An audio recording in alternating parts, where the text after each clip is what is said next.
this ending. I approved of Blaine. But I don't know if you know this, but there is, in the original version that John Hughes wrote, Ducky gets the girl. And I am not of that faction, but most people are. So I went online, Sarah had to tell me, because I had no idea, but I went online and I found some amazing snippets of the original for you, just for a sec. So this is them on the dance floor at the prom. Andy takes a few steps and starts dancing. Ducky follows clumsily. A few steps and they get in step. They dance without shame or concern for what anybody thinks. They are dancing to David Bowie's Heroes. And at the very end, it's described, they look at each other and smile. Ducky laughs. Andy squeezes him tight and lifts him off his feet. But test audiences balked. They wanted Blaine. They wanted upward mobility. They wanted a hot kisser. There's on their first kiss, he takes his thumb to her jaw like a murderer.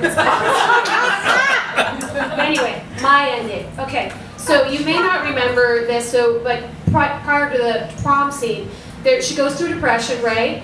And then she gets over it, and then and then she's making her dress, and she's getting out of her depression. This song will jog your memory because it kind of reminds you of getting out of a depression. We played that earlier tonight. Oh yeah. Anyway, no, I can't stop it. And so, anyway, so after that, she comes downstairs, she tells her dad, that she's going by herself. He's horrified. And she says to him, I'm not sad about it. I'm not hurt. I mean, I'm hurt a little bit. But I know if I don't do it, I'll just feel a lot worse. I'm just going to go in, walk out, and go home. And he's like, are you sure about this? And she says, I want them to know they didn't break me. Which is the guiding mantra for my version. Full-lipped, dressed in pink, shoulders exposed, Andy strolls toward the giant medieval doors leading to the ballroom battlefield. Beyond her view, Steph/James Spader sips from a flask, his jacket crumpled on the floor, his shirt wide open, as has been the case in all other scenes. Sitting next to Steph, dressed in white, is Blaine, looking sensitive, anemic, and allergy-prone. Blaine has, of course, brought a date to the prom because that is what a real Blaine would do. She is blonde, slender, and hiccuping from Steph's flask contents. Eyes wet, Blaine scans the entire ballroom for Andy. Steph notices, gritting his teeth, one hand under his shirt, fingering his own nipple.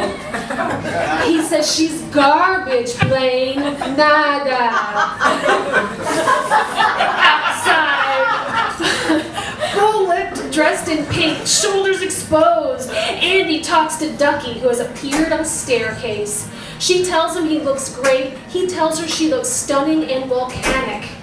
She interrupts. But you have to stop riding by my house. You have to stop saying creepy shit to my dad. I can't be responsible for you hanging out in the rain. I can't press a button on my back and change how I feel. Childhood sweetheart? You're not my childhood sweetheart. Blackie from General Hospital is.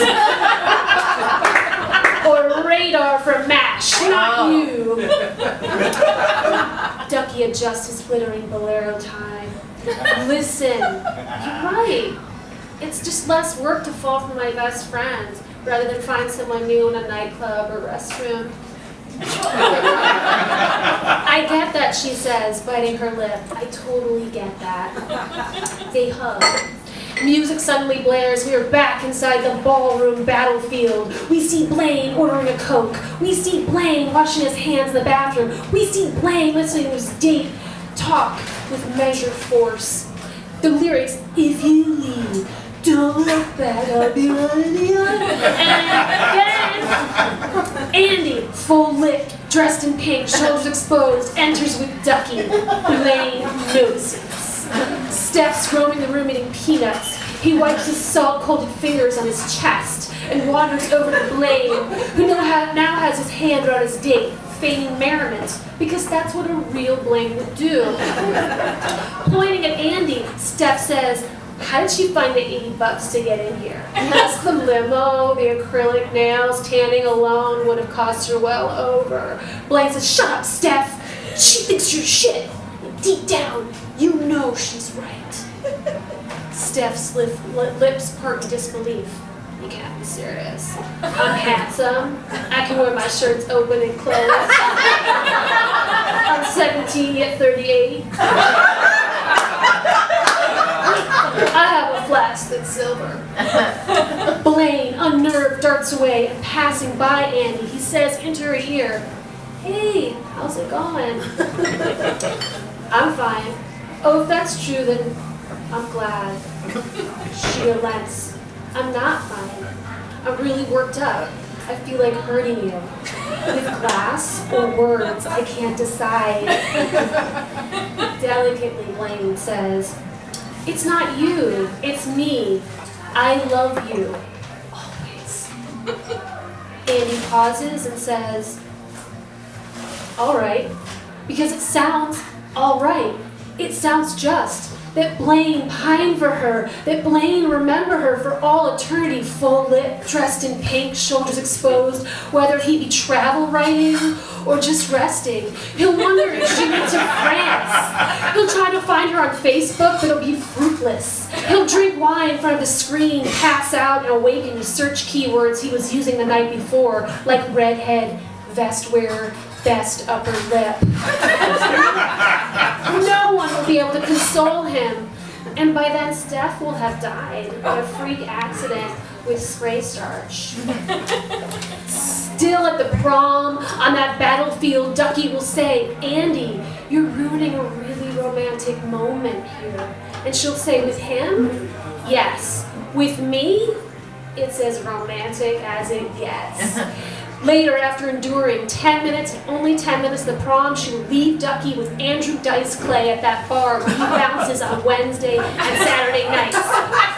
Alone, she will return to her living room, sit on the plaid couch with her dad, Harry Dean Stanton, and watch Johnny Carson, followed by a really good segment of Stupid Pet Tricks on David Letterman.